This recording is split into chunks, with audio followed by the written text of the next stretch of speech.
El primero del año. Felicitaciones a todos y bienvenidos a Dándote en la Cara. Es el primero de 2023, señoras y señores.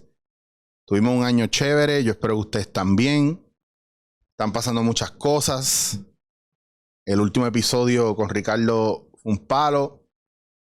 Mucha gente contenta, mucha gente en la búsqueda de esa profundización. Y como uno despide el año así como quiere recibirlo, lo despedimos con Ricardo. Y lo empezamos con el querendón de la casa, con Ricardo Ramírez. Aquí estamos, Ricardo. Qué pedazo de episodio, muchos comentarios. Sí.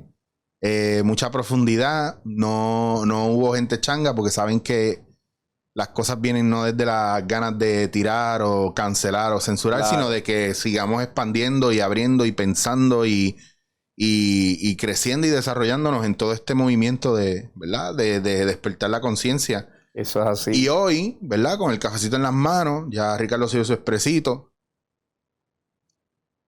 Tenemos un temazo. Un temazo. Que vino de una conversación que tuvimos tú y yo. Y que vino de mi, ¿verdad? Mi inquietud me puse a ver hace unas semanas atrás The Midnight Gospel y tocaron el tema y yo dije, coño, vamos a hablar esto con Ricardo porque Ricardo trabajó en un lugar así. Y hay unos temas que salieron y pues decidimos tratar el tema de los vicios. Hay vicios, ¿verdad? Son más físicos, otros son más emocionales, y más mentales, pero es ese attachment a algo. Claro. Y esa codependencia con algo en específico y se vuelve un vicio porque ya no lo puedes controlar, lo necesitas para subsistir. Sí. Pueden ser relaciones, pueden ser drogas, pueden ser alimentos. El vicio es esa obsesión con ello, esa codependencia. Entonces, Ricardo, no quiero darle mucha vuelta. Aquí tienes a tu público. Sí. Gracias seguro. nuevamente por estar aquí. No, gracias a ti. Y el tema que nos toca hoy es extenso, complejo, que va a la fibra íntima de la naturaleza humana. ¿Okay? Y eso que tú llamas vicio, pues nosotros en la ciencia le llamamos adicciones. Adicciones, y todos, absolutamente todos, tenemos el potencial de volvernos adictos a cualquier cosa. ¿Ok? Y entonces pues uno tiene que definir, pero ¿y entonces qué es eso de adicción? ¿Por qué ocurre? Pues adicción, pues, si tú buscas la definición oficial, pues se define como una enfermedad física y psicológica donde uno crea una dependencia hacia una actividad, hacia una sustancia o a una relación. Eso nos pone a todos en riesgo de contraer o de desarrollar adicciones. Que ojo, que aprovecho, ¿verdad? Y hago este insert aquí para que la gente haga hincapié o mire el factor de que una adicción es una adicción. Exacto. Que no es mejor adicción el dulce que la cocaína. O sea, Claro. si tienes una dependencia en ello, hay un problema. De la misma manera que la droga, los dulces, también están en el mismo lugar las relaciones tóxicas o el vínculo que uno tiene con gente, no vínculo, pero la relación que uno tiene con gente también puede ser una adicción que puede hacerte mucho daño, las redes sociales, etcétera. Exacto. Que la gente vea la adicción en general y no lo asocie solamente con droga. Ese es el gran problema de la vida ahora mismo. Y es que la naturaleza humana es tal que todo, o sea, nosotros estamos adaptados para poder perpetuar y repetir aquellas experiencias que nos brindan placer, satisfacción. Eso es la respuesta emocional neurobiológica que está mediada por un neurotransmisor que se conoce como dopamina. Cada vez que usted participa de una actividad que le brinda placer, que le brinda satisfacción, nuestro organismo está fisiológicamente preparado para impulsarlo a usted a repetir la experiencia. Lo que sucede es que si usted no tiene autocontrol, Si usted no tiene los conocimientos, las actitudes, la valentía y el carácter para poder controlarse a usted mismo, pues entonces usted tiene el peligro de caer en un tipo de pensamiento que es obsesivo, que le impulsa a actuar compulsivamente en busca de la repetición de eso que le causa placer. Ya en ese momento es cuando tenemos que empezar a determinar que nos estamos haciendo adicto a esa actividad, adicto a esa sustancia o adicto a esa relación. Y no, a veces yo creo que uno de los grandes problemas es entender cuando estamos adictos a algo.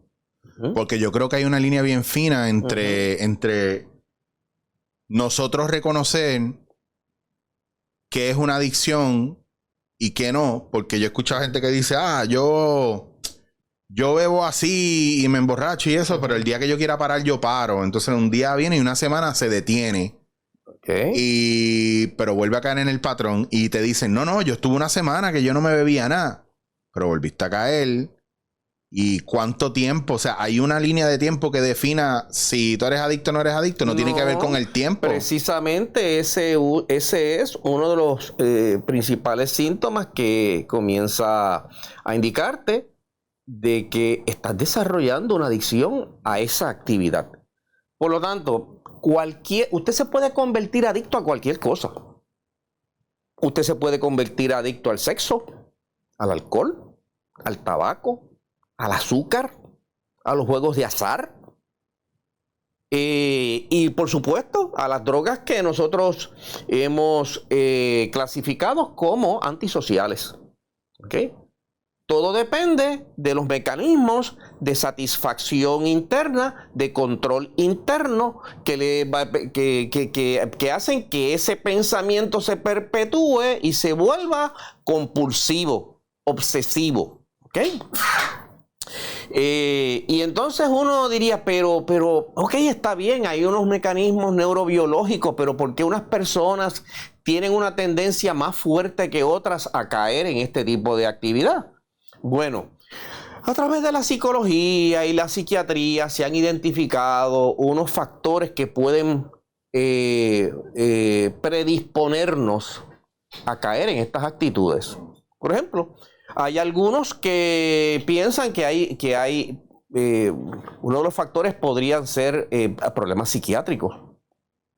Es uno de los que se identifica, factores biológicos. Por ejemplo, en la psiquiatría se ha notado que hay personas, que hay 3 condiciones que pueden promover este tipo de actitud. Por ejemplo, personas que sufren de un síndrome conocido como ¿cómo decirte? Y lo tengo aquí definido, déjame buscarlo por aquí, es el límite de trastorno de límite de personalidad, que es una incapacidad casi biológica de un individuo de tener el autocontrol sobre sí mismo. ¿Okay? Y entonces se envuelven actividades compulsivas que son sumamente agresivas, ¿okay? Tanto contra él como contra los demás. ¿Okay? Hay otros trastornos biológicos como el síndrome bipolar, donde las personas fluctúan de estos estados de ánimos desde la profunda depresión hacia la profunda hiperexcitabilidad. Eso lo vemos mucho en los hospitales de psiquiatría. Hay algunos estados de esquizofrenia que pueden también promover este tipo de conductas. Así que hay algunos factores biológicos, pero esos son los menos. ¿Okay? Entonces, pues tenemos que considerar que posiblemente algunos de los factores que más nos impulsan este tipo de actividad son los factores contextuales, ¿ok? Que tienen que ver con el medio ambiente psicosocial en el cual nosotros hemos crecido, hemos sido educados y hemos aprendido, y de esa manera nos comportamos dentro de la sociedad. Por ejemplo, nivel socioeconómico, entorno familiar disfuncional, violencia intrafamiliar, pérdida de un ser querido, amistades perjudiciales, baja autoestima, dolor crónico. Y este es uno de los problemas graves en nuestra sociedad. Personas que por alguna razón tuvieron que ser hospitalizados, tratados con altas dosis de opiáceos, ¿ok? Enviados a las casas con medicamentos opiáceos derivados del opio, ¿ok? Y entonces, ya ahora no pueden vivir sin el medicamento. Y comienza el abuso escalonado de estas sustancias, que ha sido uno de los problemas más graves para controlar a través de las instituciones de salud a nivel isla. ¿Okay? Ansiedad crónica también puede ser un factor. Esos son actividades contextuales, situaciones contextuales que nos pueden predisponer a esto. También hay otros que se consideran como los factores de desarrollo, ¿okay? Como por ejemplo, a que a menor sea la edad que comienza el consumo, mayor la probabilidad de desarrollar estas adicciones, ¿okay? Y entre ellos podemos señalar imitaciones de patrones de conducta familiar, medios de comunicación, como las películas, los programas de televisión, la información que nos llega a través de los medios de comunicación, actitudes escapistas ante la sensación de infelicidad e inestabilidad emocional, aburrimiento del entorno familiar o escolar, rebeldía, gratificación instantánea sin medir los riesgos, falta de confianza. O sea, consumir droga para realizar conductas que no se atreverían a realizar en su estado normal. Sí, que eso pasa mucho también en el factor alcohol también, que hay gente que necesita...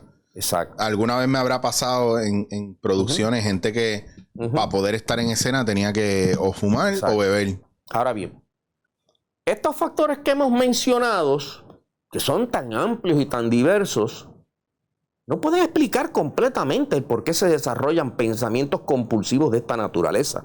¿Ok? Y es que todavía hay un factor que parece ser como un misterio extraordinario dentro de la conciencia y la conducta humana. ¿Por qué? Porque conozco personalmente de casos. Conozco de situaciones donde personas que reúnen todo el problema contextual que hemos mencionado, vienen de familias disfuncionales, de un ambiente psicosocial de pobreza y limitación, de un entorno escolar, un entorno familiar que puede precipitar ese tipo de conducta y sin embargo no las desarrollan. Por el contrario, salen adelante con sus vidas. Y se convierten en personas útiles para la sociedad. Por otro lado, tenemos el otro reverso de la moneda, donde también podemos ver que en hogares donde individuos han tenido unos buenos padres, un buen refuerzo del núcleo familiar, han tenido una buena educación, han tenido todo lo que necesitan para ser felices, sin embargo, los vemos con problemas serios de adicción. Así que hay una dimensión desconocida dentro de la naturaleza humana de la cual sabemos muy poco.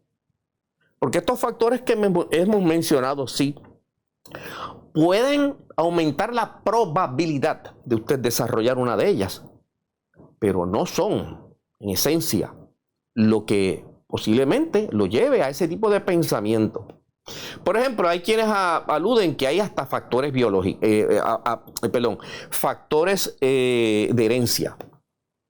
Que si usted nace en un ambiente donde sus antepasados, padres, abuelos, hermanos, etcétera, etcétera, han estado participando de este tipo de actividad compulsiva y obsesiva, usted podría desarrollarlas.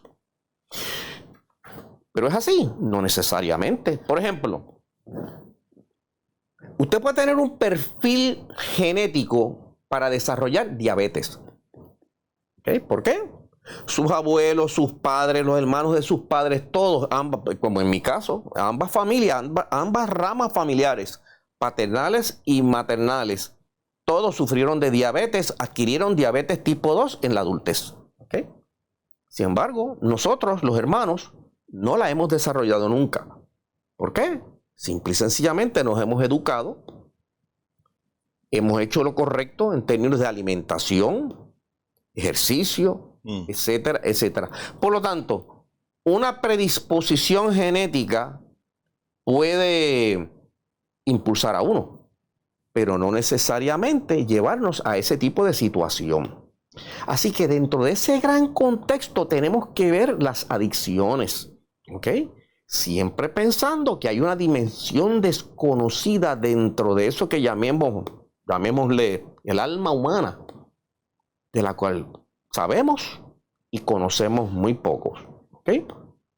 Ahora bien, nosotros hemos discutido en varios programas anteriores que nosotros vivimos en una sociedad extraordinariamente enferma. Hemos visto, por ejemplo, que si nos vamos por la línea de lo que se conoce como las neurosis de masa, donde ese vacío existencial tan terrible de no saber por qué estoy aquí, para qué soy bueno, etcétera, etcétera, pues impulsa conductas que son perjudiciales hacia nosotros y hacia los demás, hacia los que nos rodean. ¿Ok? Y que se caracterizan por violencia, adicciones y depresiones. ¿Ok? Entonces vemos una sociedad donde precisamente yo tuve la oportunidad de trabajar varios años dirigiendo un programa de farmacia en una institución psiquiátrica reconocida en Puerto Rico, donde tú ves que gran parte de la población de esa institución están allí haciendo detox. De todo tipo de sustancias. ¿Ok? Y uno mira que básicamente las instituciones que trabajan con este problema de adicción no dan abasto. Y tú ves amplios sectores de la población que están atrapadas dentro de este problema de adicciones.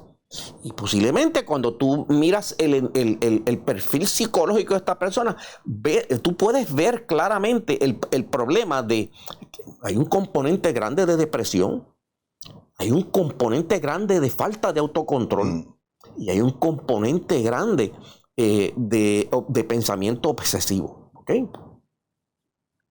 Y entonces el problema es tan grave que incluso yo me tiré a buscar alguna información sobre cuán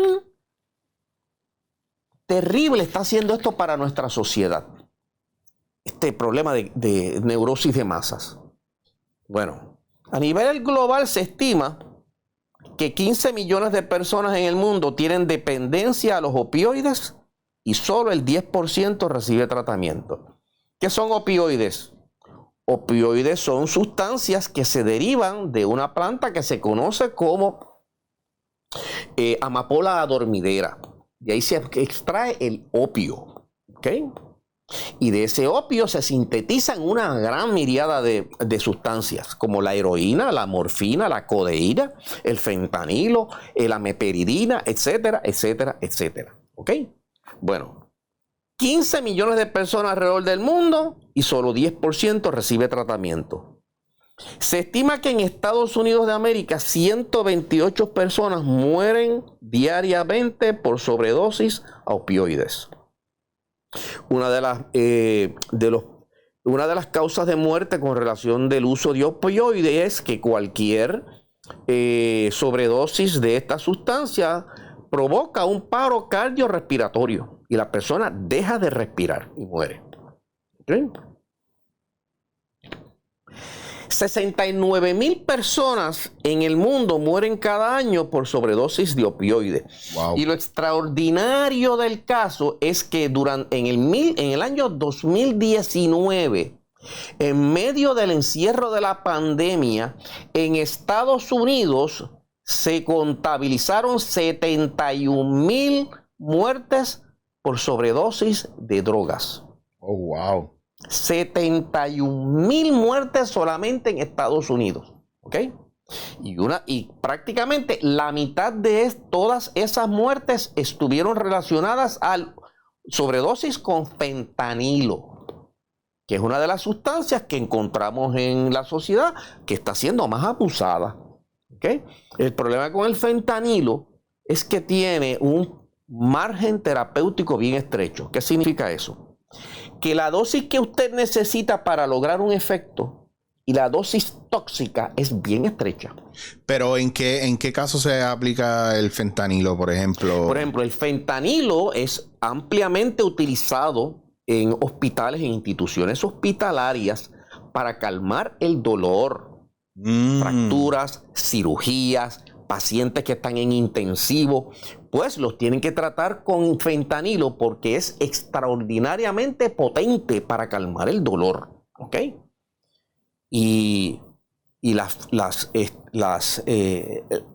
diseminación que estamos observando ahora mismo en el entorno social es casi inexplicable cómo hay tantas dosis de fentanilo en la calle, cuando es de uso bastante limitado en hospitales. Pero lo que está pasando con el fentanilo en la calle, yo no sé si lo tendrás ahí, pero ¿en dónde se ve más? ¿En adultos o...? En adultos. Pero en adultos, te digo porque quiero traer a colación ¿verdad? Los side effects o las repercusiones de o lo que heredaron los veteranos, por ejemplo, los de Vietnam, con relación al uso de heroína o de opioides, ¿verdad? Y claro, cómo ahora mismo esos son los mismos veteranos que están yendo a centros a nivel, ¿verdad?, de Estados Unidos o los que queden, ¿verdad?, de esa época. Seguro. Que se ha probado que hay una adicción. Claro. A opioides, claro, y que pues por lesiones y cosas así, lo que se utiliza mayormente para bregar con esos dolores, claro, son muy fuertes y adictivos. Sí, obviamente lo vimos en mi generación durante la guerra de Vietnam, como muchos de estos veteranos regresaron con graves problemas de adicción, porque las condiciones vividas en el campo de batalla allá en Vietnam eran tan terribles que una forma de escapar de este mundo era, pues, utilizando todo tipo de drogas, desde la marihuana al opio, al hachís, a lo que fuera, con tal de salirse de la realidad. Y regresan entonces a nuestra sociedad marcados por esa adicción y que ha costado terrible, tanto en términos económicos como sociales, como resultado de una guerra que no tenía razón de ser. ¿Ok? Pero seguimos viendo la estadística. En Puerto Rico, AMSCA ha presentado que entre junio del 2019 a junio del 2021 hubieron 571 eventos de sobredosis por opioides. Wow. ¿Ok? 9% femeninos, 91% masculinos. Especialmente en las edades entre 35 y 44 años. Oh, wow. ¿Ok? Según datos recopilados por la Policía de Puerto Rico. Wow, es una edad prime. Eso es una edad prime. Exactamente. Eso es una edad bien importante. Es que yo tengo 43 ahora. Cuando más productivo debe ser un ser humano aportando a la sociedad donde vive. Wow. ¿Ok? En Puerto Rico, la policía ha contabilizado aproximadamente 542 puntos de drogas. Se especula que hay muchos más. En 72 municipios. Pero los que conoce la policía de Puerto Rico son aproximadamente 542 puntos de drogas. Lo interesante del caso es que en una isla tan pequeña como Puerto Rico, implica que hay un punto de drogas cada 6.4 millas y que si usted se monta en un carro, usted puede localizar un punto de droga guiando el carro cada 10 a 12 minutos. Wow. Así de diseminada está el problema de el uso de estas sustancias en nuestra sociedad. Y está más brutal porque yo creo que ahora más que nunca se ve un montón de más de ¿verdad? Diciendo el término nuestro, hay más tecatos que nunca. Exacto. Que en los semáforos, cuando tú vienes a ver, hay un montón de gente pidiendo y la mayoría es zombie, tecato y cerca del caserío o cerca de la barriada. Exacto. Ahora bien, y entonces nos encontramos que, por ejemplo, en Puerto Rico actualmente tenemos una guerra de drogas, de los puntos por el control de puntos de drogas, ¿ok?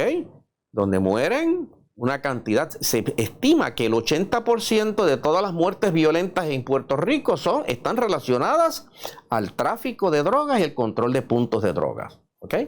¿Por qué? Porque es un mercado extraordinariamente lucrativo. Se estima que el mercado de la droga ilícita en Puerto Rico se calcula en 386 millones de dólares anuales en Puerto Rico. Casi igual que algunas de las principales cadenas de supermercados en el país. ¿Okay? Se estima que solamente el 10% de la droga que pasa a través de nuestros puertos se queda en Puerto Rico.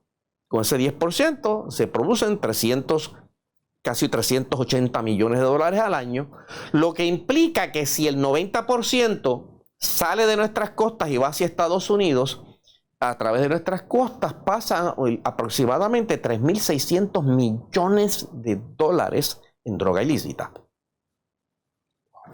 ¿Te das cuenta de la magnitud del problema? Obviamente tenemos una sociedad terriblemente enferma. Se calcula que en Puerto Rico, los casos que se conocen, hay aproximadamente 66,000 adictos a drogas. Esas son las cifras oficiales, ¿ok? De las que conocemos. Pero pueden haber muchos más de los que no conocemos, ¿ok? Eso es solamente para darles una idea y ponerle en contexto de cuánto es la magnitud del problema, ¿ok? ¿Y cuáles son las consecuencias de esta terrible epidemia que llamamos adicciones en nuestra sociedad? Pues,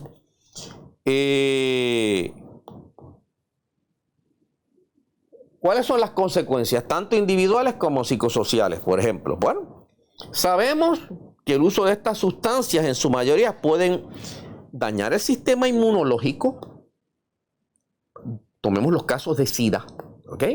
Especialmente en aquellos que utilizan drogas endovenosas, ¿ok? Derivados de opios, ¿ok? Lo cual es ya de por sí una epidemia a nivel mundial y nacional. Tiene consecuencias cardiovasculares, como lo es la marihuana, la cocaína, las anfetaminas, así como las drogas endovenosas. Tienen serias repercusiones pulmonares, como lo es la marihuana. Si usted fuma un cigarrillo de marihuana, tiene las mismas posibilidades de desarrollar otras condiciones, como lo son la bronquitis crónica, la enfisema pulmonar y el cáncer pulmonar, como resultado de estar fumándolo, ¿ok? Insuficiencia hepática, como lo es el alcohol como, consumido en exceso durante mucho tiempo, predispone a la persona a desarrollar cirrosis hepáticas. ¿Ok? Las drogas endovenosas, y sabemos que, por ejemplo, la hepatitis C está terriblemente relacionado al uso de drogas por la vía endovenosa. ¿Okay? Especialmente en muchos lugares donde los adictos comparten las jeringuillas. ¿Okay? De ahí entonces que hay iniciativas en el país para darle jeringuillas a estas personas para evitar este problema de salud que terriblemente termina afectando, sobrecargando los sistemas para proveer salud a la población. ¿Okay? Están relacionadas a convulsiones como las anfetaminas. ¿Okay? Están relacionadas al cáncer. Todas pueden predisponer al individuo a desarrollar tumores cancerosos. ¿Okay? Y obviamente a trastornos en la salud mental. ¿Okay? ¿Por qué? Porque estas sustancias, muchas de ellas generan cambios funcionales en los circuitos del cerebro que están relacionados a los mecanismos de recompensa, autocontrol, memoria, atención, aprendizaje y la toma de decisiones. De hecho, una de las cosas que ya mencionamos es que a menor edad en que usted comienza a utilizar estas sustancias, mayor es la posibilidad de desarrollar adicciones severas en el futuro. ¿Por qué? Fíjate que entre las drogas más utilizadas por los jóvenes es la marihuana. ¿Okay? Se abusa mucho en las escuelas y por lo general comienzan a utilizarse a una temprana edad. ¿Okay? El problema con ese uso, aunque la marihuana de por sí no es una sustancia adictiva, ¿okay? Cuando se comienza a utilizar, a fumar marihuana durante la adolescencia, eso interfiere con el proceso de madurez neuronal, ¿okay? Que está mediada por los endocannabinoides. ¿Por qué usted siente el efecto eufórico que le brinda cuando usted fuma marihuana? Pues porque su cuerpo produce sustancias naturales que son endocannabinoides que se adhieren a ciertos receptores para darle esa sensación, ¿ok? Sin embargo, entre los 15 años y los 21 años, y hay quienes proponen hasta los 25 años, esos endocannabinoides están relacionados al proceso de madurez e interconexión de todos esos centros de la corteza cerebral que están relacionadas a esas funciones neurobiológicas que hemos mencionado, y vuelvo y lo repito, ¿ok? Interfieren entonces con los mecanismos de recompensa, autocontrol, memoria, atención, aprendizaje y toma de decisiones. ¿Qué implica esto? Que un joven que comienza a utilizar marihuana a una temprana edad y lo sigue haciendo continuamente sin control ninguno, se interrumpe ese proceso y entonces tenemos documentado que, por ejemplo, se reduce el coeficiente intelectual, porque se reduce la capacidad de poder aprender, de memorizar, los mecanismos de autoestima y los mecanismos de autocontrol están ahora disminuidos y ahora al exponerse a otras sustancias que brindan placer, como pueden ser los opiáceos, o hiperexcitación, como lo podría ser la cocaína, no tienen control sobre sí mismo para resistirse al proceso natural de querer repetir la experiencia. Está brutal, porque si supiéramos un poco más de nosotros y de nuestro proceso físico, neurológico, etcétera, entenderíamos de dónde viene el que, sabiendo o no sabiendo, tus padres te digan: cuando tú seas un adulto ya lo probarás, cuando tú seas un adulto ya lo probarás. Y muchas veces, si a mí en la escuela, en mis clases de salud, me hubieran explicado: no hagas esto y no hagas esto porque tu cuerpo pasa por este proceso, o porque estás haciendo esto otro, o porque no está desarrollado, uno lo mira ahora y dice: coño, si yo llego a saber eso, a lo mejor yo no me meto en este rollo. Porque ahora mismo también estabas hablando anteriormente y fuiste bien específico que un cigarrillo de marihuana, entiéndase, el tomar la flor, el desemmoñar para después prender con fuego un lighter, no es lo mismo que tú usar un comestible o una tintura, o, ¿verdad? Hay unos procesos diferentes. La biodisponibilidad es distinta, claro, y los resultados son distintos. Claro. ¿Ok? Y eso yo creo que es una cosa que...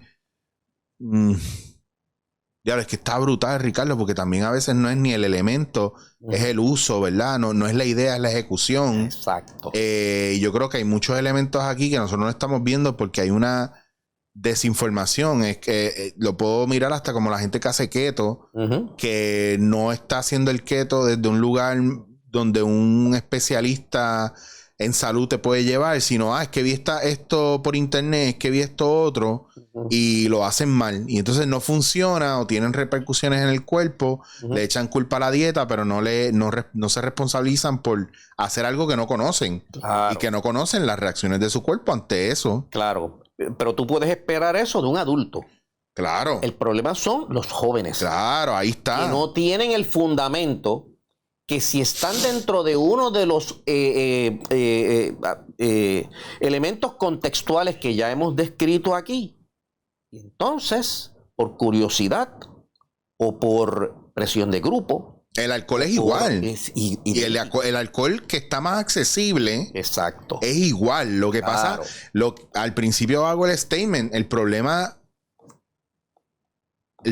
no es a lo que le eres adicto, es la adicción en general. No es porque miremos solo droga, sino también conductas que empiezan a muy temprana edad porque no hay un proceso cognitivo o hay una cuestión de entender que no está desarrollado, que no hay una madurez de entendimiento. Exacto. Simplemente hay una cuestión literal del resultado, de lo que yo voy a hacer versus el resultado. Exacto. Y entonces, por eso es que es tan importante la atención al niño, al joven, al adolescente, porque aunque fumar marihuana no necesariamente te va a conducir a otras adicciones, el mero hecho del efecto neurobiológico que esto tiene en esas edades, entonces te derrumban aquellas posibles defensas que tú podrías utilizar en la adultez para evitar caer en estas tendencias compulsivas y obsesivas.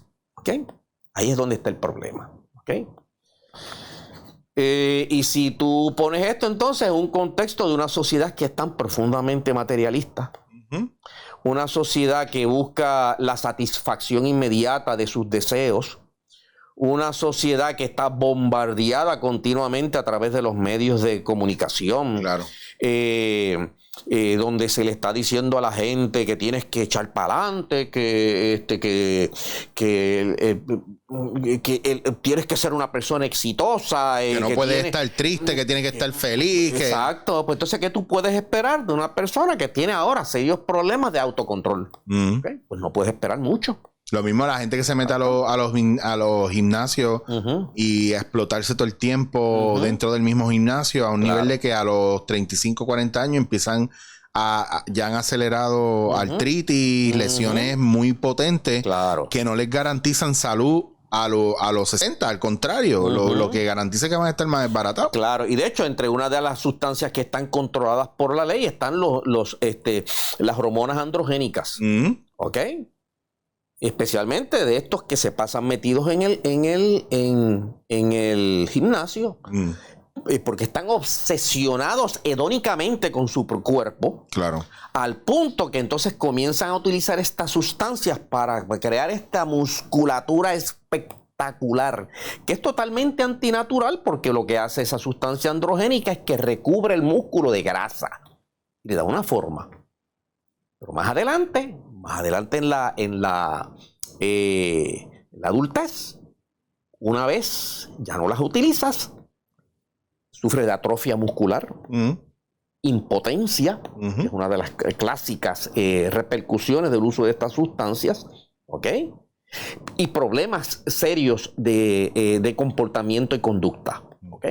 Por el uso y abuso de estas sustancias.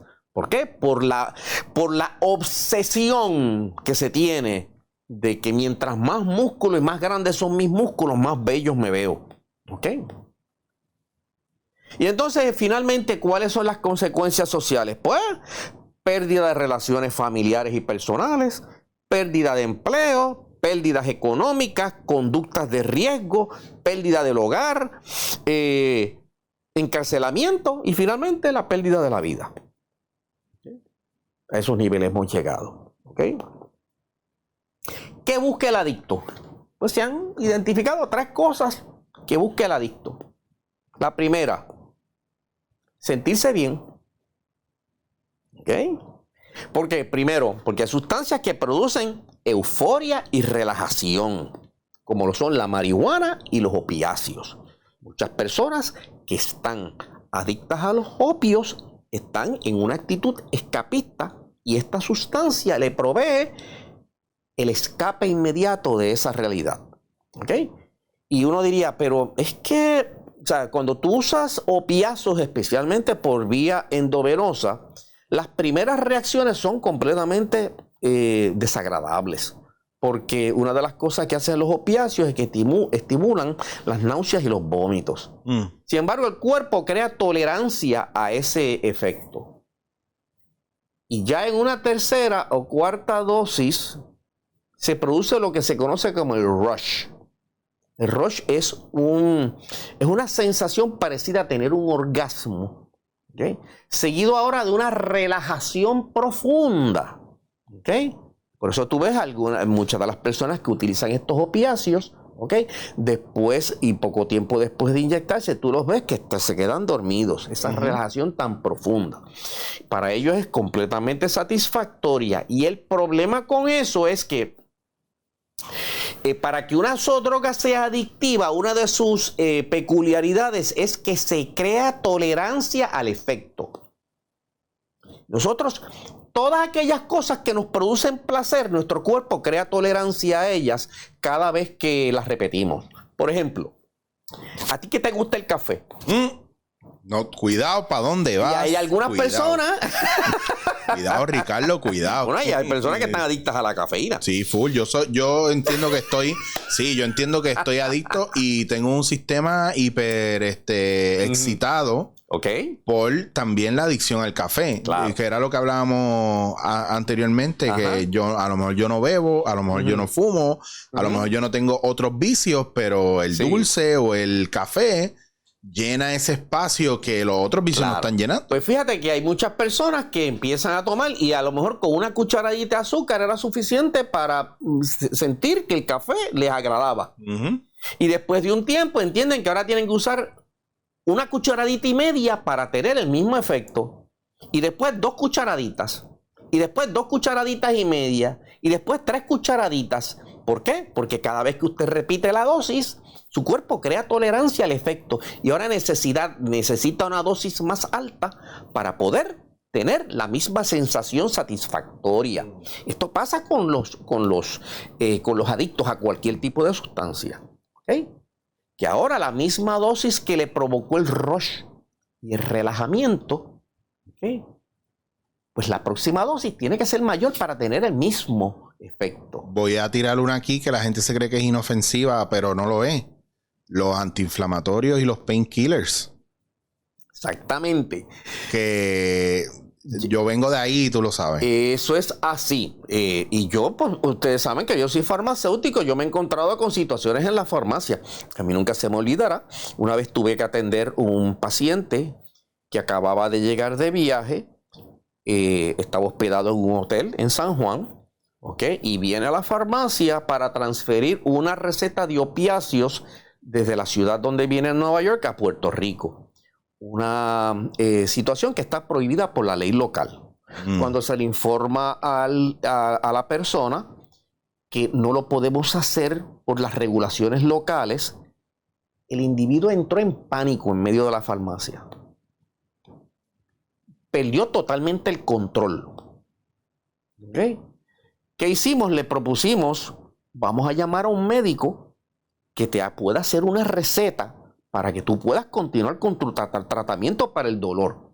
Aquel hombre perdió completamente el control y empezó a gritar allí en una forma. Finalmente pudimos contactar a un médico en la zona turística que vino y obviamente él cobra carísimo por venir a hacerte una receta para poder resolverle el problema a esta persona, ¿ok? Obviamente, aquí tenemos 2 componentes. Una persona que está bajo tratamiento para el dolor, pero cuyas dosis han tenido que ir en escalada, ¿ok? Para poder mantenerse controlado, ¿ok? Ya sabemos ahora mismo que muchas de estas compañías que producen estos opiáceos ahora se enfrentan a un proceso legal extraordinario porque nunca advirtieron a sus usuarios de esta situación. Una vez usted empieza la escalada en la dosis para obtener el mismo resultado, ahora si usted intenta descontinuarla súbitamente, se va a producir el famoso síndrome de abstinencia, que es más terrible. Y entonces muchos adictos a los opiáceos se encuentran ahora atrapados.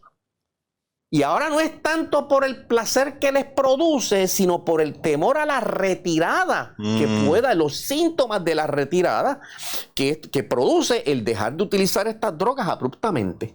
¿Ok? Pues vamos a poner un ejemplo del café. Y una vez yo me hice adicto al café.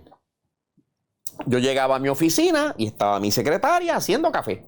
Y ya tú sabes que el aroma del café cuando está colando es adictivo. Pues yo llegaba por la mañana, me servía mi tacita de café y me la tomaba. A media mañana volví el procedimiento. Luego, después del almuerzo, volví el procedimiento.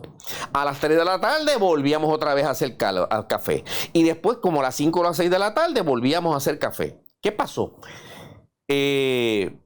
Bueno, vendieron la compañía, nos quedamos sin trabajo y yo decidí dejar de utilizar tanto café.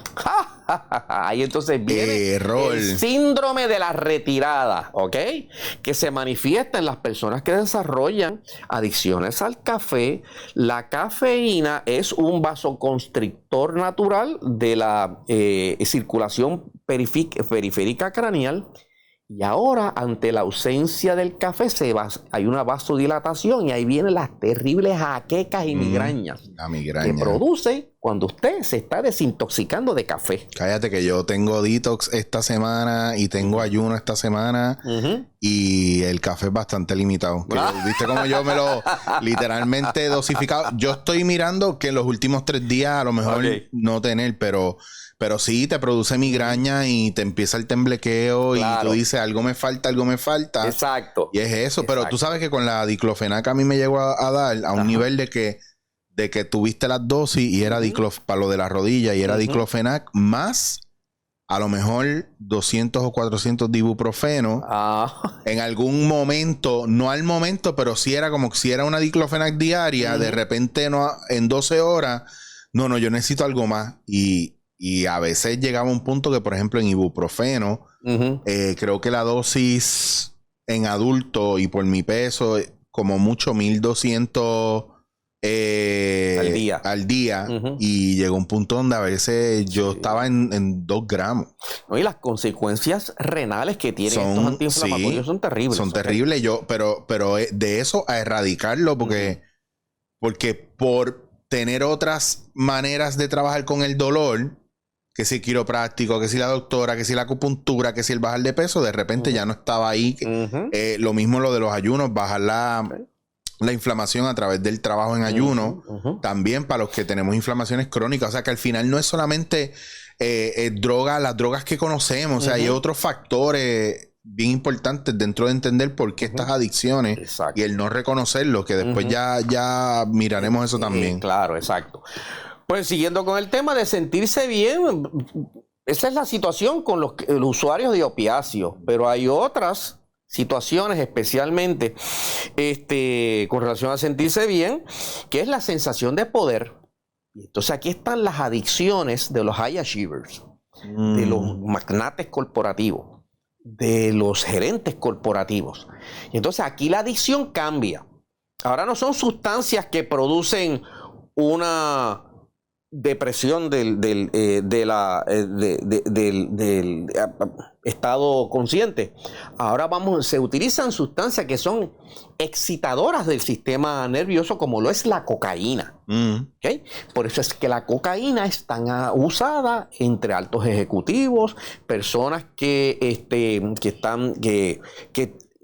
están buscando alcanzar logros rápida y contundentemente. ¿Por qué? Porque la cocaína le da una sensación de poder, de autoconfianza, ¿ok? Y muchas personas que son usuarios a la cocaína se atreven a hacer cosas que antes no se atrevían a hacer en su estado normal. Así que fíjate que tenemos aquí 2 perfiles distintos de por qué algunas personas utilizan unas sustancias y otras personas utilizan otras sustancias. ¿Ok? Pues, si vivimos en una sociedad donde ser exitoso es tan importante, donde alcanzar éxito rápidamente es tan importante, pues no te extraña que haya personas que acudan a estas sustancias para atreverse a hacer cosas que no harían en su estado normal. ¿Ok? Pues eso es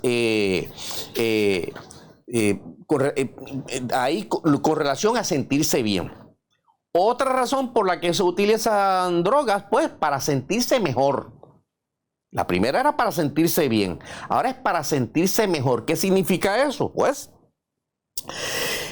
Personas que sufren de ansiedad social, de depresión, abusan de las benzodiazepinas, como por ejemplo los llamados palistroques, ¿okay? Los hipnóticos para inducir al sueño, ¿okay? Los barbitúricos, ¿okay? Muchas personas van a la farmacia pidiendo que le vendan Fioricet. Ah, diablo, sí. Para migraña. Lo que pasa es que el Fioricet tiene una sustancia que es un barbitúrico. Que produce un estado de relajación. ¿Ok?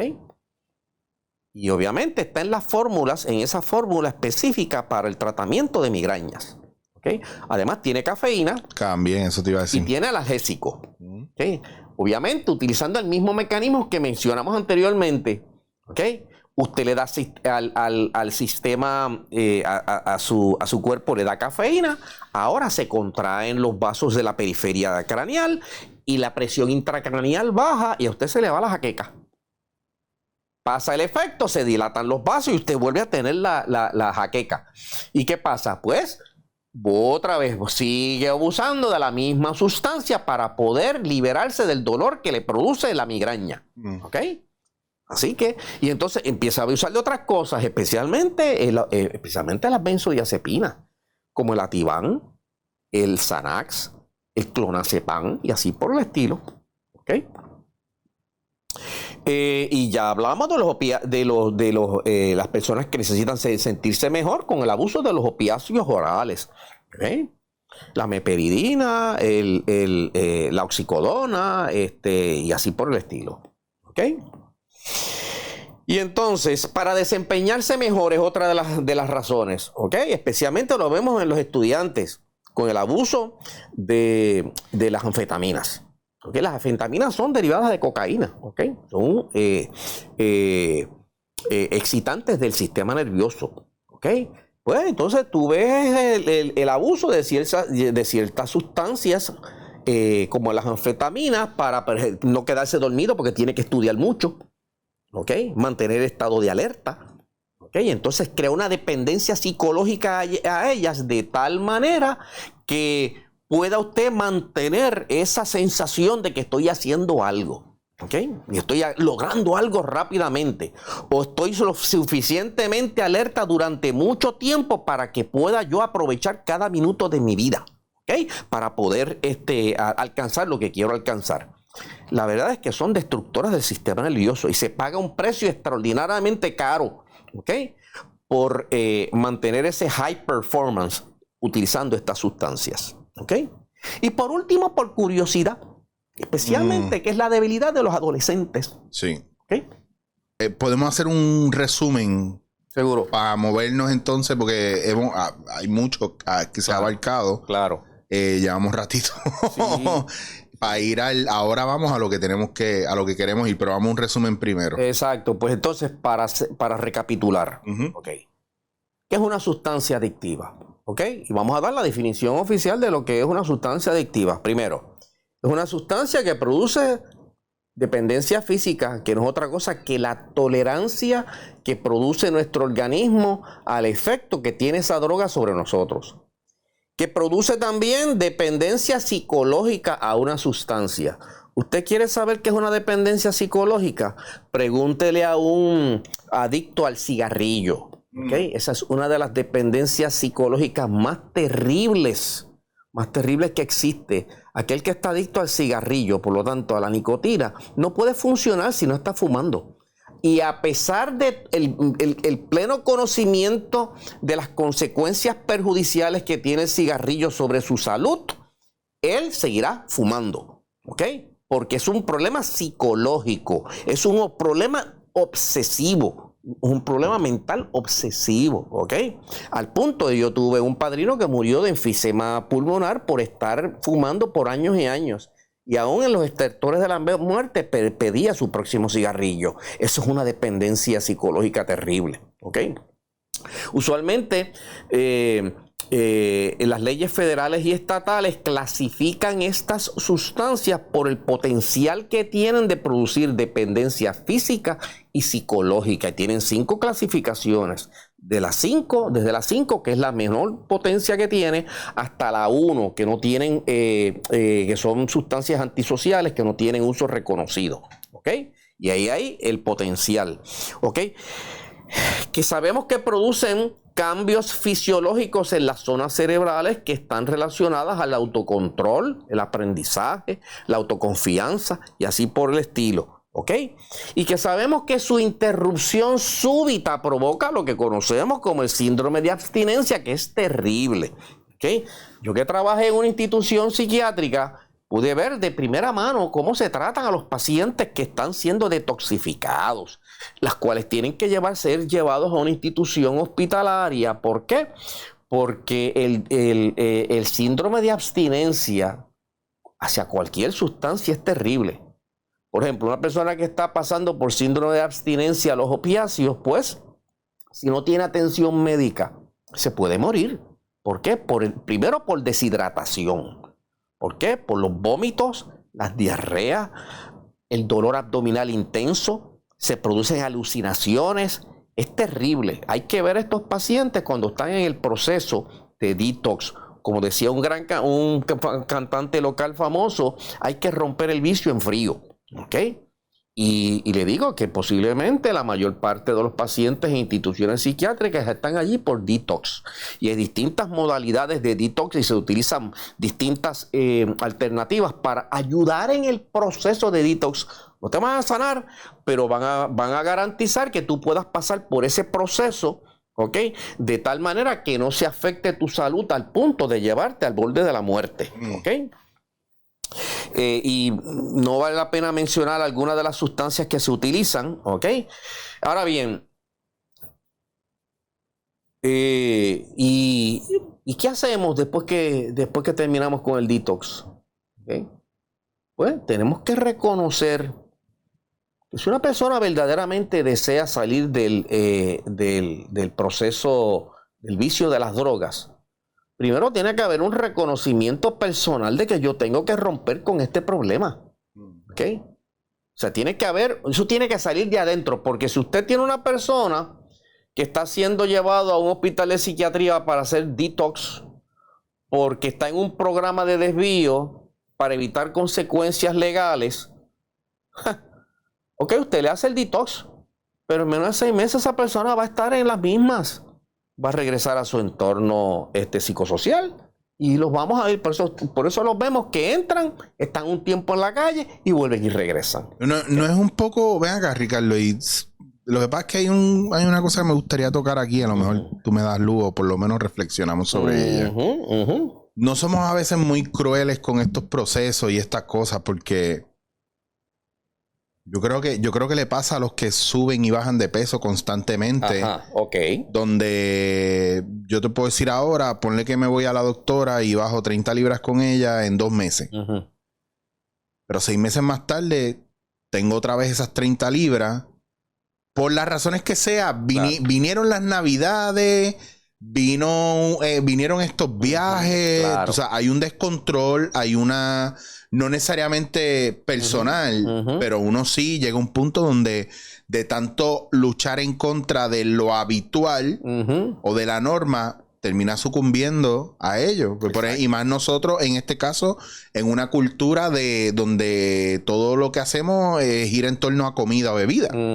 La socialización es comida y bebida. Claro, claro. Entonces, hay un factor también, por ejemplo, cuando una persona sale de la cárcel, después de tener un tratamiento psicológico dentro de una prisión, donde tienes tiempo para reflexionar o las circunstancias te mueven de una manera, tú vienes y sales, vienes a la comunidad, a la libre comunidad, y no pasan 2, 3, 4, 5 meses y estás preso de nuevo. Exacto. Porque aquí a lo mejor ya no es tu mundo. Claro. Entonces... Hay muchos factores ahí y nosotros somos muy crueles, digo, porque, diablo, mira qué flojo, tanta cosa para nada, mira qué poca fuerza de voluntad, mira qué débil es, mira, y entonces empezamos a meter el dedo en la llaga y a señalar, sin ver nuestros propios adicciones. Claro. Las adicciones a gente tóxica, las adicciones a un trabajo que no nos gusta, pero seguimos ahí por el dinero. Claro, claro. Por eso, porque hablamos de droga, pero ahí eso de lo que tú dices, de reconocerlo y trabajarlo. Por eso es que no existen remedios mágicos a estas situaciones.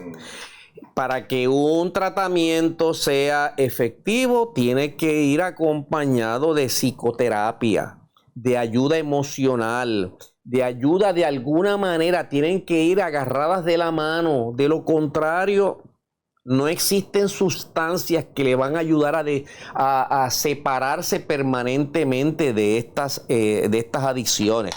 Por ejemplo, tomemos el ejemplo de las personas obesas que quieren rebajar. ¿Okay? Se entran en un programa muy bien supervisado, bajan 10, 20, 30, 40, las libras que sean. ¿Ok? Pero sin el apoyo familiar, psicológico, etcétera, etcétera, adivina lo que va a pasar cuando te pongan un pedazo de lechón, te dé el olorcito del lechón con un arrocito con gandules y flan y etcétera, etcétera, etcétera. Pues todo ese mecanismo de dopamina se va a activar. Eso es inevitable. Entonces tú tienes que de alguna manera reforzar tus procesos de autocontrol, de buen juicio, para tener que evitar caer en lo que la biología de tu cuerpo te está pidiendo. ¿Ok? Ustedes ven por qué es tan difícil salirse de las adicciones, sean cuales sean. ¿Ok? ¿Te das cuenta?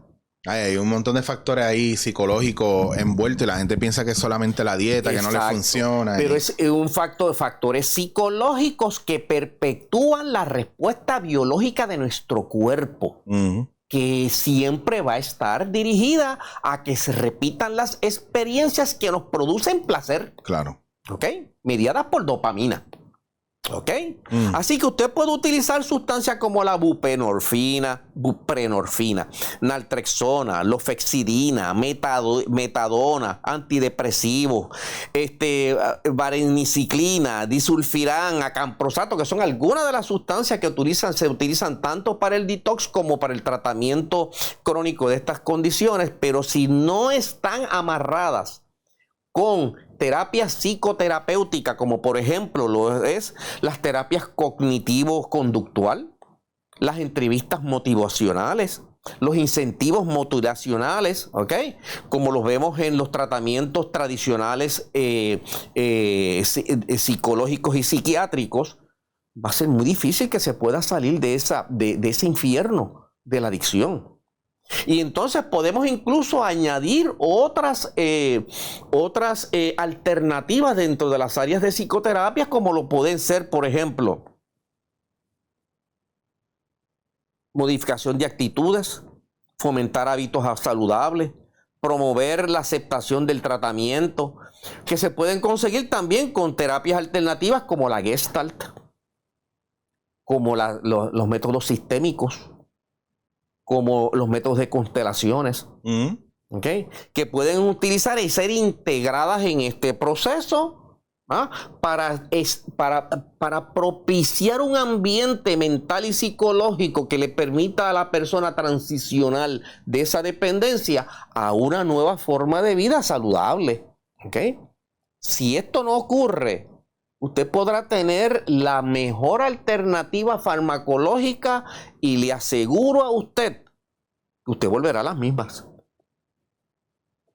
¿Okay? Está heavy porque a veces nos hemos acostumbrado a cómo hacer dinero rápido, cómo bajar de peso rápido, cómo cocinar o tener una comida lista en solo minutos sin importar la repercusión.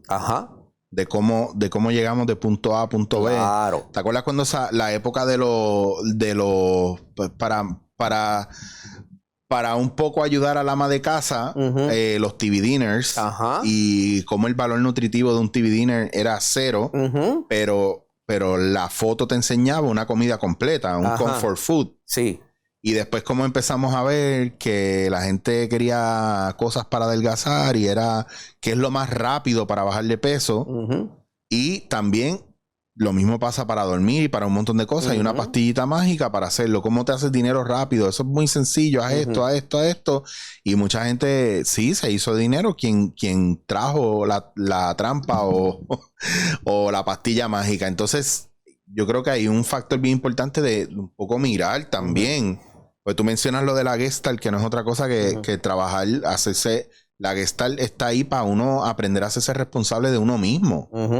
En esos procesos, lo mismo con las constelaciones familiares o sistémicas, entender de dónde viene y que no estamos mirando para nosotros, lo que tú decías, cómo pudieron bregar lo de la diabetes que corre en la familia, diabetes tipo 2, pues una vez lo identificaron, ¿qué yo tengo que hacer para ralentizar el proceso o evitar que eso me suceda a mí? Claro. Sabiendo que estoy muy propenso a ello.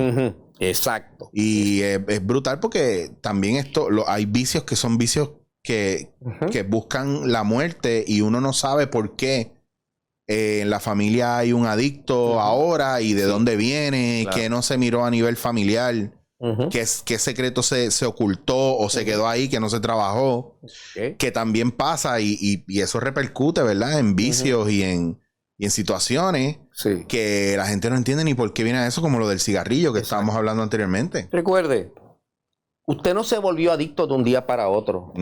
Son procesos que posiblemente tomaron meses, semanas, años. ¿Ok? Por lo tanto, ¿por qué usted espera un remedio inmediato a su triste situación? Pues ahora usted tiene que pasar por un proceso que posiblemente tome años para poder remediarlo y restablecer el estado de armonía física y psicológica que es requerido para usted poder dejar esa dependencia. ¿Ok? También quería mencionar que hay otras alternativas farmacológicas que están siendo ahora otra vez reevaluadas. Me refiero, por ejemplo, a las sustancias psicoactivas. De hecho, con relación al tratamiento de la dependencia psicológica de la nicotina. El NIH, o sea, el Instituto Nacional de la Salud, acaba de asignarle $4 millones a la Universidad de... lo tengo por aquí, vamos a buscarlo. Vamos a buscarlo por aquí para darle la información completa.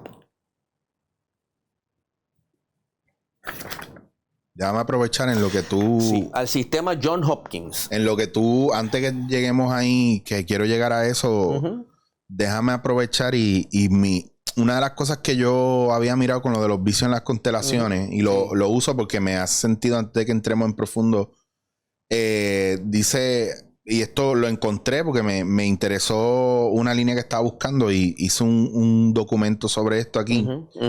Dice Luz Rodríguez, que es una consteladora, que el adicto en una familia es aquel que muestra las disfunciones, problemas y secretos que hay ocultos en la familia.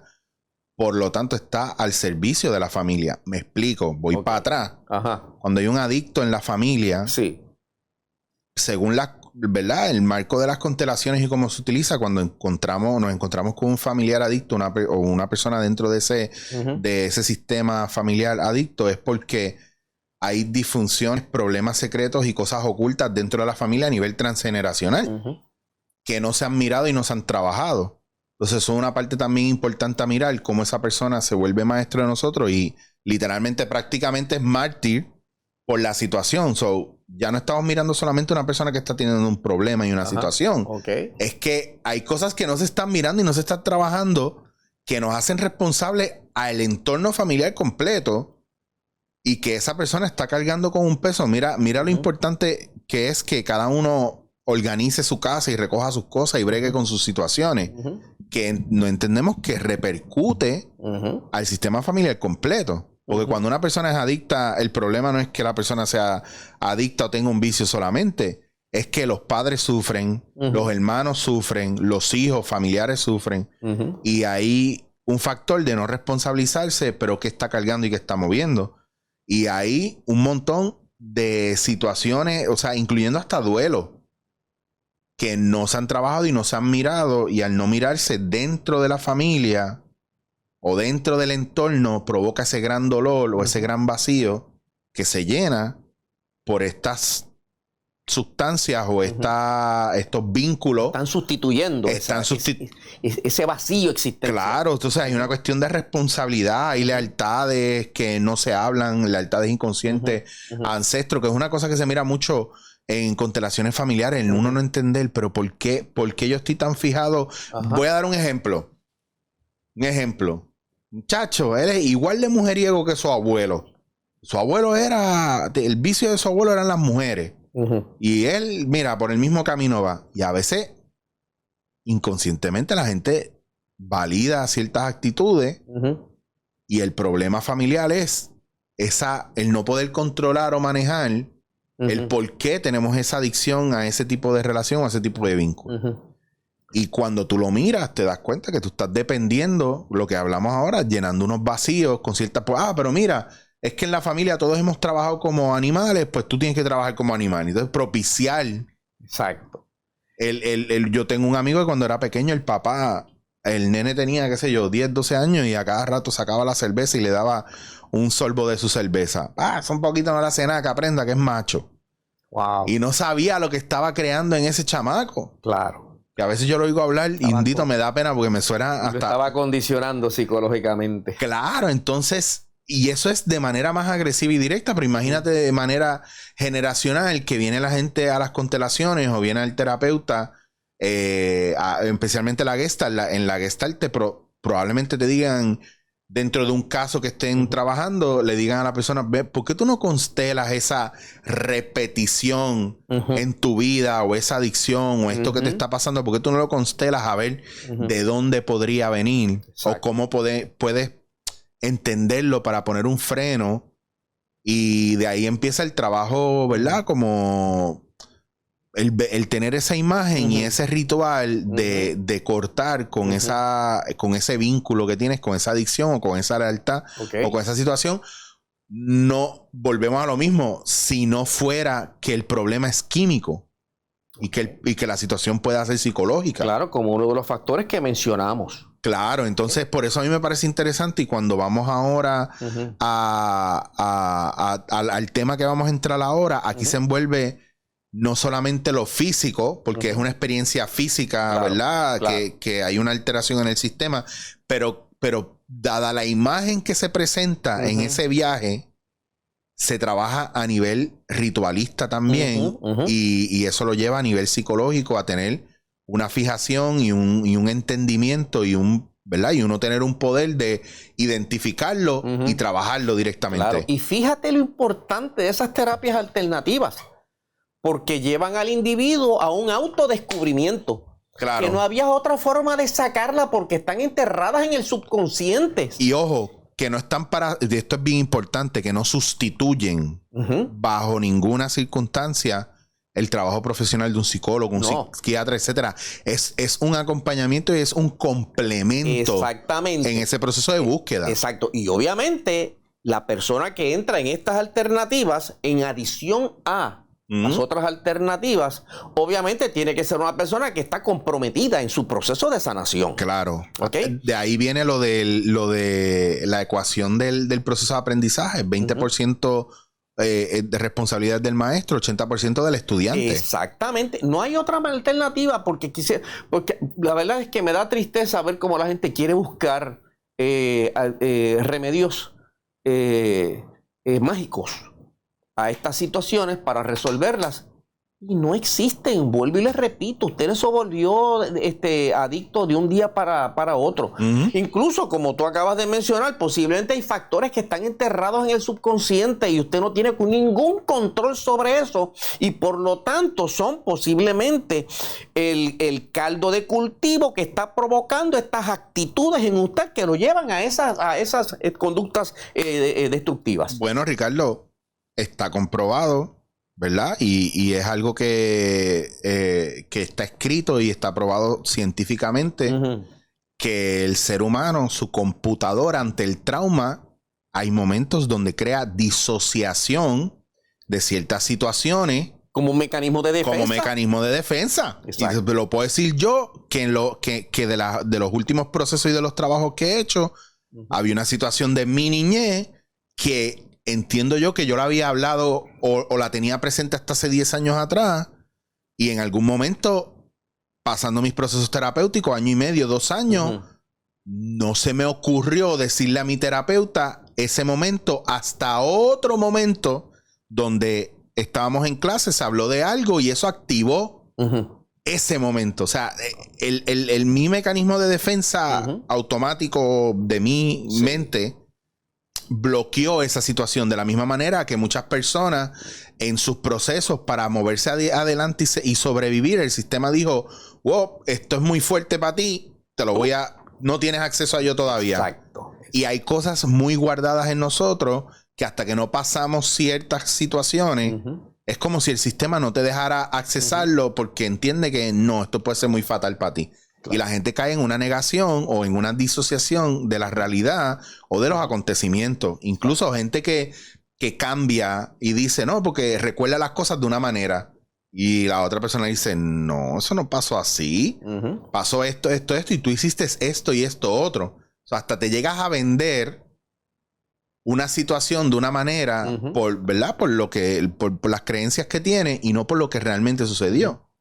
Y ese tipo de cosas y ese choque con la realidad tan fuerte y tan repentino también provoca una ansiedad, y esa ansiedad provoca que lo que tú encuentres que sacie esa ansiedad de repente se vuelve algo con lo cual tú te haces adicto a ello. Claro. Mira, Ricardo, desde hasta la gente con la que tú sales y jangueas, como decimos nosotros, cumplen una función en un periodo de tu vida que es bien importante, y puede haber una adicción o una necesidad que a las 9 de la noche, si te vas con esas personas, pues ya puedes dormir mejor cuando llegas a la casa, y si no pasa, te da ansiedad. Exacto. Sí.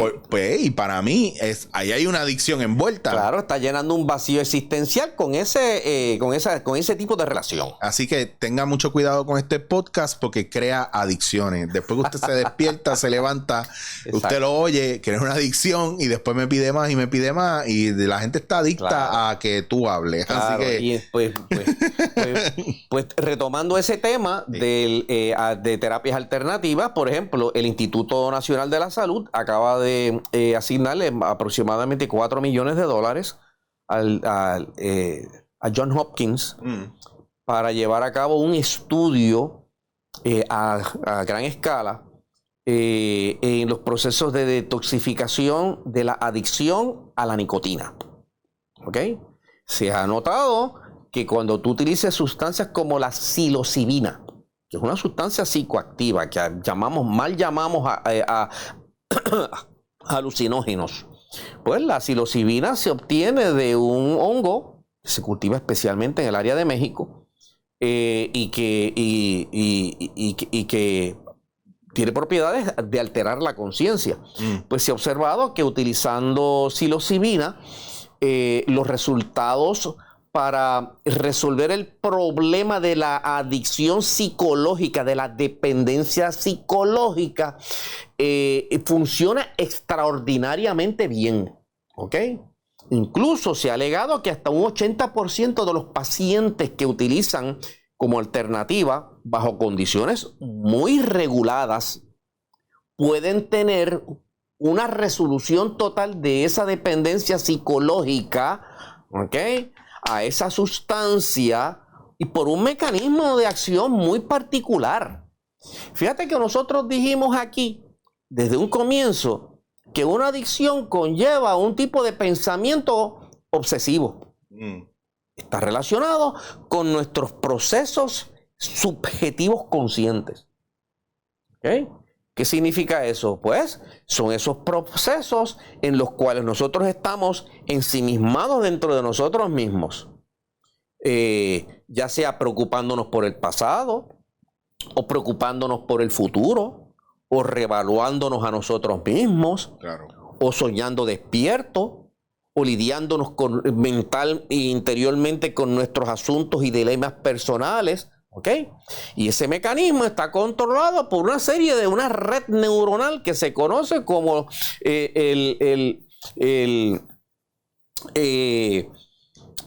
¿cómo se llama? Es una red neuronal que se conoce como el Default Mode Network. En español sería la red del modo de ausencia. ¿Ok? Cuando esta red está hiperactiva por ese proceso obsesivo subjetivo, ¿ok? Se convierte en una... promueve pensamientos obsesivos. ¿Qué hacen estas sustancias? Simplemente apagan ese sistema y provocan una disociación del ego. ¿Ok? De ahí entonces que las personas que experimentan con estas sustancias tienen impresiones que pueden ser alucinógenas en unos casos y hasta metafísicas en otros. ¿Ok? Lo que se ha observado es que cuando usted desactiva ese mecanismo por un periodo de tiempo y en sesiones repetitivas, por alguna razón se produce un efecto parecido al de rebotear una computadora. Wow. Entonces, uno de los primeros efectos que se obtienen es que la persona ahora pierde el craving, la ansiedad de que la mantiene atada a esa sustancia. Y que eso se puede sostener por varios meses. ¿Ok?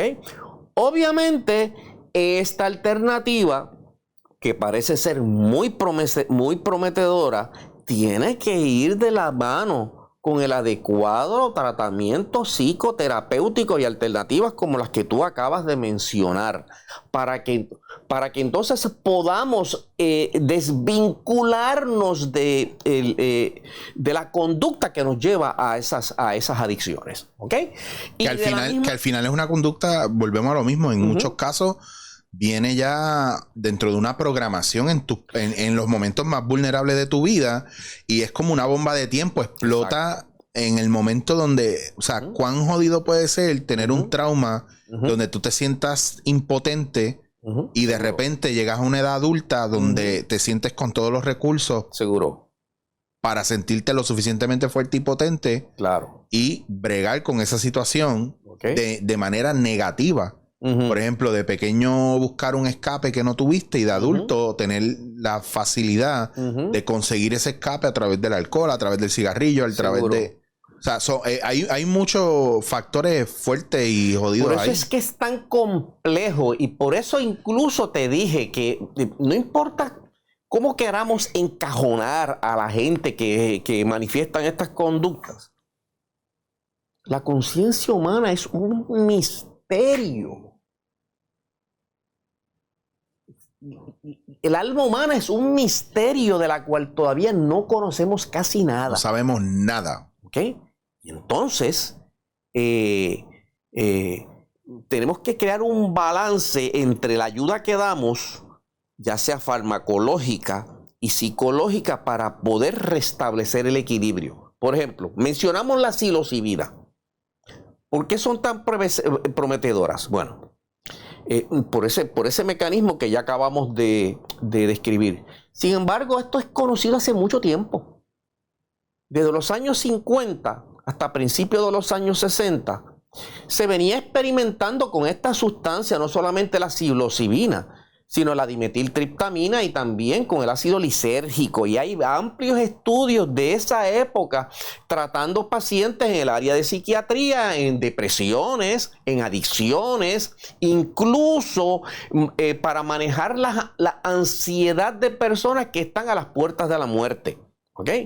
¿Qué sucede? Una vez estas sustancias salieron al uso popular, especialmente después del evento de Timothy Leary, que obliga entonces a las autoridades federales a legislar el uso de estas sustancias porque se vuelven recreativas. Y uno de los problemas, porque recuerden, nosotros no tenemos balas mágicas aquí. Estas sustancias tienen un plato de bienestar y otro perjudicial. Y una de las cosas que se observa con el uso indiscriminado y recreativo de estas sustancias son las paranoias. Se te puede inducir a un estado de paranoia. O sea, para tú obtener un beneficio de estas sustancias, tienes que estar en un ambiente donde la sustancia que utilizas, el contexto en que se utiliza, la ayuda profesional que tienes a tu lado se combinan para lograr un efecto. Pero cuando se utilizan, como yo he visto trágicamente, tanto como el uso de LSD, como ahora que se ha popularizado el uso de ayahuasca, especialmente en personas que no tienen ningún interés, que no sea nada más que pasar por una experiencia por curiosidad. ¿Ok? Entonces tú ves los efectos tan terribles que estas producen. ¿Ok? Entonces estamos hablando de sustancias que han sido utilizadas por milenios dentro de las tradiciones sagradas de los distintos grupos culturales. Pero ¿será esa la maldición de no conocer y de no respetar? Exactamente, es una navaja de doble filo. Es un acertijo también, porque la planta está ahí, se puede crecer. Claro. En el caso de la ayahuasca, en el caso del LSD yo estaba leyendo un reportaje de Byte y creo que Playground también lo pasó, de casos de una sobredosis de LSD y unos supuestos resultados positivos para personas que tienen esquizofrenia, trastornos de personalidad, como ha sido un reboteo del sistema. Sí. Pero esos fueron 5 casos de 475 casos donde salió fatal el hecho de que la paranoia, incluso en algunos casos, el tener que hacer un acompañamiento extenso psicológico porque se provocó trauma y se abrieron cajas de Pandora ahí. De hecho, esa es una de las cosas, y esto lo he visto yo personalmente. Como cuando se utiliza una sustancia como esta de manera recreacional, eso es como abrir la caja de Pandora. Y si allá abajo en el subconsciente lo que hay son sapos y culebras, pues eso es lo que va a salir. Mira, dice una maestra que tengo, consteladora, que amo y adoro, dice, el problema de la gente que viene a la constelación es que no sabe lo que está buscando, y quien no sabe lo que busca no sabe qué hacer con lo que encuentra. Entonces, gente que entra dentro de este tipo de, ¿verdad? De uso a nivel recreacional, viene porque no sabe lo que está buscando y de repente se encuentra con algo que no entiende y no conoce, y por ende no sabe qué hacer con todo ese insumo de golpe y se vuelve traumático, versus el entendimiento de lo que está sucediendo para poder sostener un poco, porque la paranoia, o como decimos nosotros en una nota en exceso, incluyendo hasta con el mismo cannabis medicinal, cuando no hay tal cosa como una sobredosis, pero sí hay una cosa, o no hay tal cosa como una sobredosis que te vaya a hacer daño, porque no es un daño físico lo que te hace, lo que te hace es te lleva a una hipersensibilidad que tú no sabes manejar y controlar, y por ende viene la paranoia de no tengo control, esto es mucho para mí, no puedo bregar con esto, me dio la mala. Y la mala me provocó esta sensación de sentirme encerrado, no puedo respirar, me voy a tratar de mover, no tengo control de mis extremidades, me da pánico porque me voy a caer, me voy a hacer daño. O sea, se empieza a exacerbar el hecho de que no tienes control y no tienes un acompañamiento que te permita entender lo que está pasando.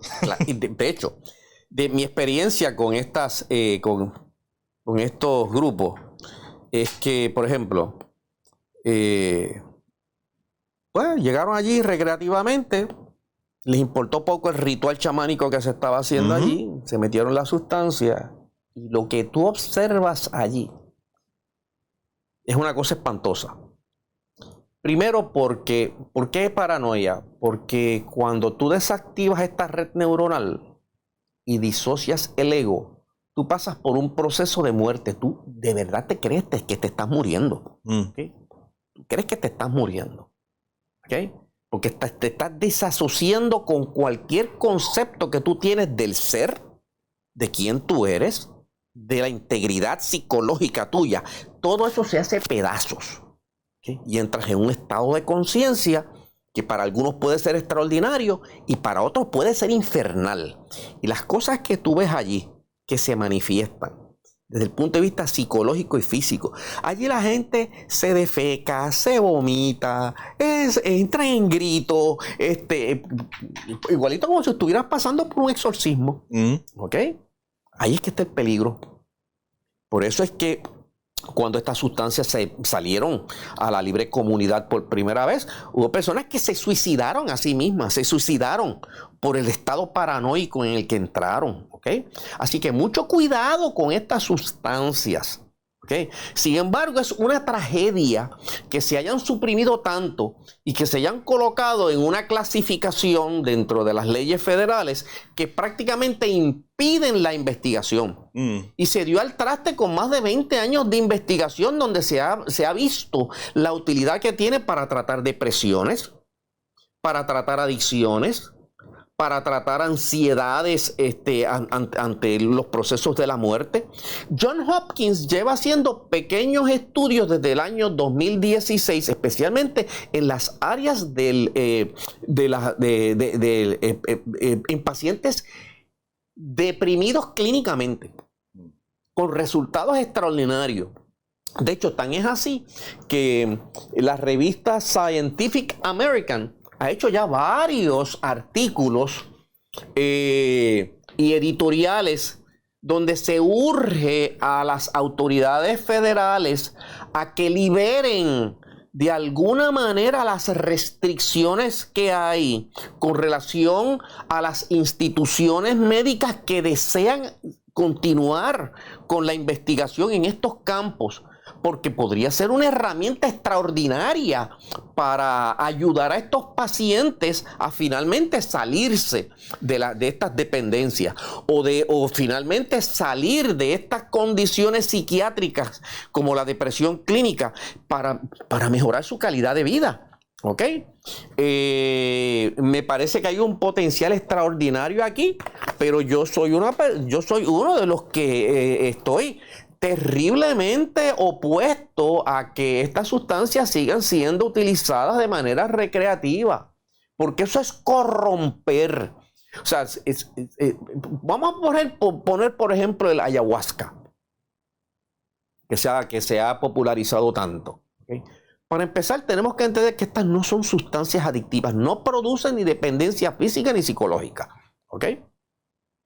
Sí, y obviamente se utilizan tanto la ayahuasca como la psilocibina, como la ibogaína y el ácido lisérgico se pueden utilizar para tratar adicciones.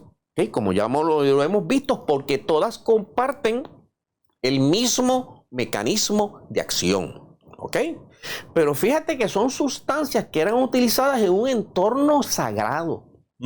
Y nuestra sociedad materialista lo que ha hecho es corromper esas tradiciones sagradas. Bueno, Ricardo, en principio para hacer ayahuasca tú tienes que hacer una dieta antes y mucha gente claro.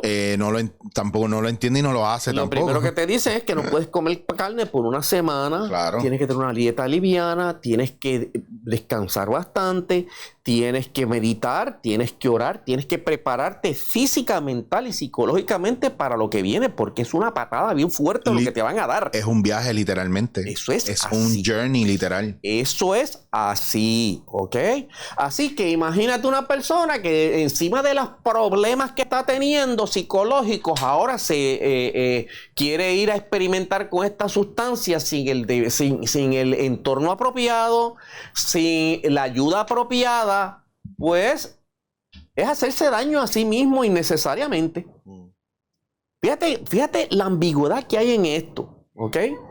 Fíjate que por un lado tienen un potencial de hacernos mucho daño y por otro lado tienen un potencial de ayudarnos radicalmente a poder liberarnos de estos demonios de nuestra conciencia, ¿ok?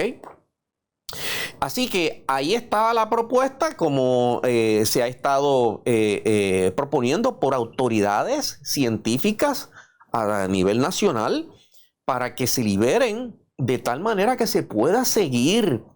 Aquí lo que hubo fue una interrupción a mediados de los años 60, porque ya se venía trabajando con ellas. Y si quieren saber algo, por ejemplo, yo les puedo recomendar, lean el libro de Stanislav Grof, uno de los principales investigadores con LSD, escrito extraordinario libro titulado Cuando ocurre lo imposible.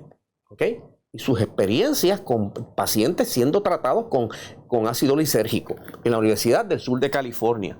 Lean también, por ejemplo, el libro del doctor Rick Strassman. Este es un clásico sobre el uso del DMT. ¿Okay? Y también otra literatura, como por ejemplo, ya esto es para aquellos que están más comprometidos en su proceso de realización interior con el uso de sustancias psicoactivas. ¿Okay?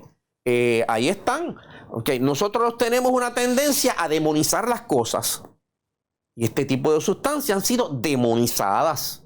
¿Okay? Pero ¿por qué demonizamos? Porque no controlamos y porque no conocemos. No tenemos control ninguno sobre el efecto que esto va a tener sobre las masas. Claro. ¿Okay? Aparte que vamos a hablar claro.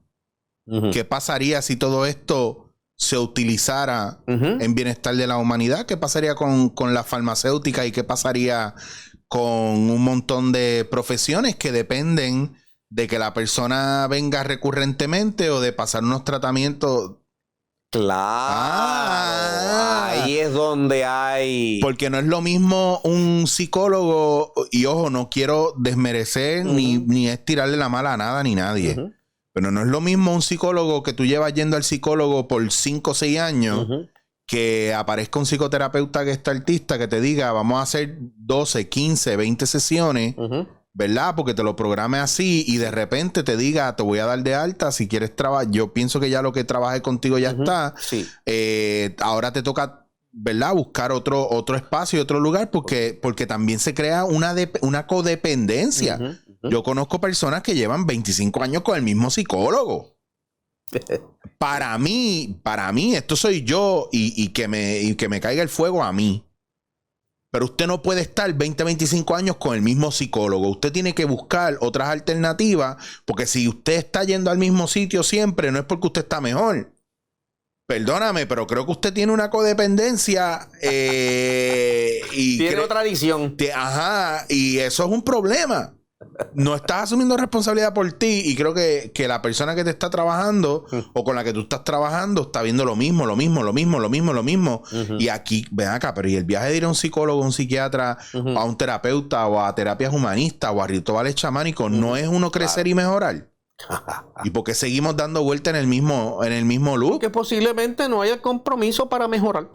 Y eso no es para tirar la mala ni para criticar, es para que abramos los ojos un poco y creemos conciencia de eso.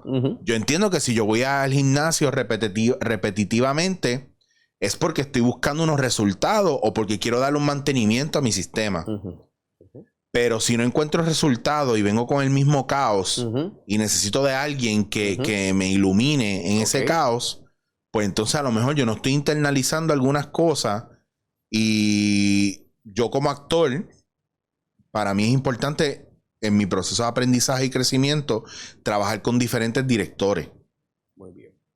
Porque si yo trabajo con el mismo director siempre, no voy a aprender nada, no me voy a explotar, no voy a sacar lo mejor de mí porque estoy confiando a lo mejor en una persona que ya me dio lo que me pudo dar hasta donde me pudo dar.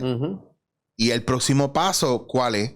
No hay próximo paso porque no estoy con alguien que me lleva al próximo paso. Estás encajonada dentro de un marco estrecho de realidad en la cual tú estás funcionando y no hay posibilidad de expandir. Por eso es bien importante y a lo mejor dentro de los acompañamientos que yo pueda hacer o de las horas que yo dedico a hablar con gente que está en una búsqueda, mi mayor propuesta es, claro, yo camino contigo al lado tuyo, claro que sí, vamos a discutir esto, vamos a hablar esto, pero necesita un profesional. Pero mira por aquí, mira por acá, mira este tipo de profesionales, a lo mejor te funciona, pero no puedes depender de mí en hacer lo que tú quieres hacer y yo no puedo depender de que esa persona se adhiera a mí o me siga a mí. Por eso me gusta mucho este punto de no ser el gurú de nadie, ni ser el médico de nadie, ni el terapeuta de nadie, porque al final es bien importante entender que ahí el ego toca una parte bien importante y es que nosotros no podemos ser los salvadores de nadie, pero nos tenemos que hacer responsables de nosotros mismos. Y yo creo que ahí hay parte en ese proceso, en la gran búsqueda de estos terapeutas, siempre ha sido desde el lado personal. Yo quiero ayudar a los demás, pero en el fondo es para asociar una necesidad propia. En este caso, el psicoterapeuta o el terapeuta, no importa la técnica o sistema que utilice, funciona con el maestro. ¿Okay? Y me trae, por ejemplo, me recuerda un pasaje que leí en el Evangelio de Tomás, el Evangelio gnóstico de Tomás, ¿ok? Donde hay un pasaje en que Tomás está hablando con Jesús y le pregunta, Maestro, ¿cuándo habré de alcanzar el reino de los cielos? Y él le dice, porque has bebido de las mismas aguas de las que yo he bebido y con las que yo me he intoxicado, ya yo no soy tu maestro. ¿Qué le está diciendo? Que ha compartido de la misma sabiduría que hizo del maestro el maestro que es, y que como tú tienes esas mismas herramientas, tú te puedes convertir en el maestro. Y todas estas técnicas de ayuda psicoterapéutica tienen que partir de esa base, ¿ok? Porque de lo contrario se convierten en una muletilla o en una otra adicción y no nos va a dejar salir de la trampa mental en la que estamos sometidos. Y es parte de los procesos de la relación, de la actitud del terapeuta, entender, primero, que no es el salvador de nadie, segundo, que no es perfecto, y tercero, que tiene las mismas situaciones y los mismos problemas. Por ende, la gente que llega a él no es otra cosa que su propio espejo. Entonces, por eso, dentro de ese factor de humildad, acompaña y no dirige. Exactamente. Que son otros 20 pesos. Ahí es donde está.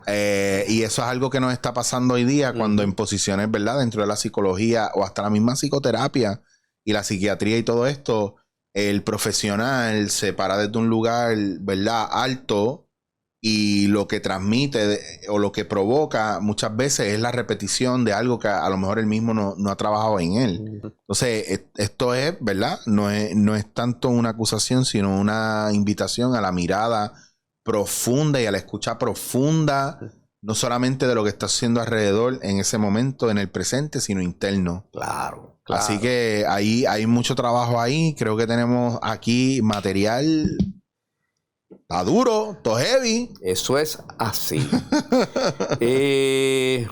La vida es un viaje muy particular, muy personal, en el cual nosotros somos los arquitectos de nuestro propio destino, al cual llegaremos de acuerdo a nuestra forma de pensar, de sentir y de actuar. Por lo tanto, hay que asumir responsabilidades. Como tú dices, si no se asumen esas responsabilidades, jamás saldremos de la trampa. No podremos movernos hacia adelante. Requiere conciencia para poder después ejercer control. ¿Okay? Así que los dejo con esta gran película de las adicciones, porque por grandes o pequeñas que sean, todos estamos adictos a algo. ¿Okay? Ya tú lo dijiste. Yo no voy a decir más nada. Ricardo, te lo agradezco. Agradezco mucho tu tiempo, pero sobre todo que puedas saciar la adicción de muchos de nosotros aquí ante el conocimiento, el desarrollo, el crecimiento, pero sobre todo la gran búsqueda. Algo que, ¿verdad?, que sabemos que hay más allá, pero que no es hasta que tenemos una edad para escucharlo y observarlo que lo hacemos. Porque si lo supiéramos desde pequeño, a lo mejor el mundo no estaría tan jodido y nosotros no estaríamos tan al garete. Exacto. Eso diciéndolo en mis propias palabras. Y que está bien que entendamos cómo funcionan los procesos de los seres humanos en las diferentes edades, porque una vez tú puedas identificar dónde a los más jóvenes se les puede empezar a traer esta información, les puede ser muy beneficiosa. Pero volvemos al factor, mientras menos sepamos nosotros, mientras menos sepamos lo que estamos buscando, menos vamos a saber qué hacer con lo que estamos encontrando. Exacto. Recuerda que tú no puedes ayudar a aquel que no se quiere ayudar a sí mismo. Ya está. Punto. Nadie puede salvar a nadie. Ricardo, muchas gracias. Gracias a ustedes. Y a ustedes les digo gracias nuevamente. Arrancamos el año demasiado duro. No le vamos a bajar y seguimos enfocándonos. Este año yo te propongo que te enfoques en hacerte responsable por ti. Esa no es ni una resolución, es un compromiso de amor contigo, responsabilizarte por ti. Porque solo en el presente, solo en nuestra realidad podemos sanar. Y de eso vamos a hablar mucho más este año porque voy duro, no le vamos a bajar el listón. No los voy a dejar solos.